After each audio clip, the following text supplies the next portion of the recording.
Hey gamers, what's up? Muzz here at my game room. I'm not at L1 Games right now, but I'm in my game room and this corner is done, but the game room isn't done. So I'm not going to show you the rest of the room just yet, but I do have a lot of footage. I've been taking footage since the very beginning. In fact, even the conception of this game room. And as I've been building it, I've been taking footage, and as I continue to build it, I'm going to continue taking footage. So it's really exciting, and there's a lot going on. I have footage of everything. I took the raw wood, I sanded it, I stained it, I cut it, I fit it.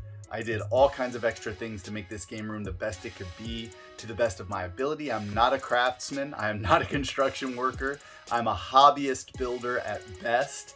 And I'm really excited to show you some of the things I've done. But I thought the first video I would do in my game room series, we'll call it Building a Game Room 2.0, because I did the old Building a Game Room series where I learned a few things and I've enhanced upon those things since I learned them.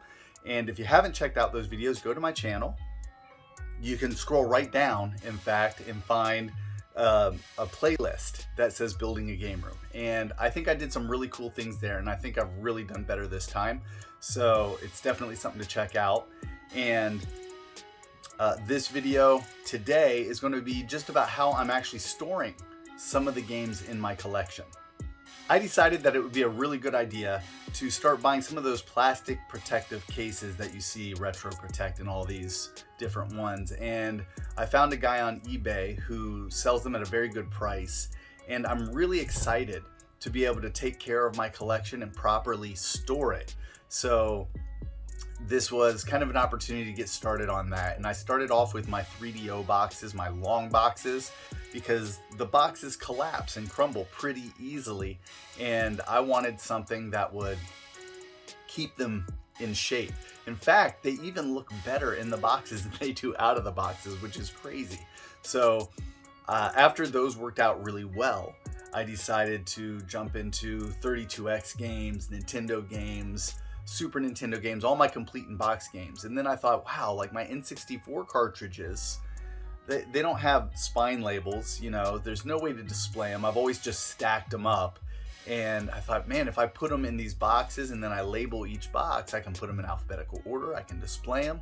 And I found another seller on eBay who does vinyl stickers for N64 cartridges. They're made to put on the spine of the cartridge on the top where it arches, but I decided to put them on the side of the plastic boxes so I'm not putting stickers on my games. And that turned out really well, and just it's a really cool thing to be able to do to protect those old games. And the cost isn't great. I think I put basically a dollar into every one of these. So if you have a collection of 50 games, it's worth $50, I think, to put all of them in plastic protective sleeves and really take care of them. The only ones I haven't done so far are my NES games, because I have the Nintendo Dust sleeves for those, and I think those protect them pretty well. But I may even, once I get down the road and I've really done everything I think is necessary to do, I might start getting into my NES collection and putting those games in protective sleeves as well. I just think it's a really good idea, and I want to protect my collection, curate it, preserve it the best I possibly can. So here's a look at a couple of those sleeves and how they fold out, how the games fit into them, and how they look before and after. Take a look.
I'm also using some of these boxes for purposes other than their intended use. Like these Super Nintendo protective boxes actually work perfectly with Virtual Boy games and their instruction book. So I got to do this.